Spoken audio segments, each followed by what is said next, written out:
বারবিকিউর মশলাটা তৈরি করব সবার আগে, তারপর সেটা আমরা চিকেনের মধ্যে দিব। ওকে, ফার্স্টে আমরা দেখেন, ফার্স্টে আমরা দিচ্ছি টক দই, বারবিকিউর মশলাটা। এরপর আমরা দিচ্ছি একটু রসুন বাটা।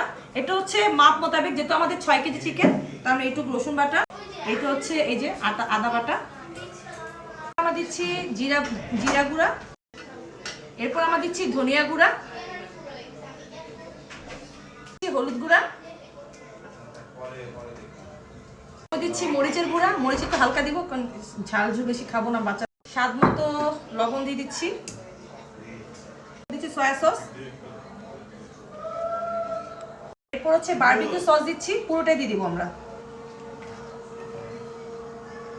এরপর দিয়ে দিচ্ছি আমরা টমেটো কেচাপ।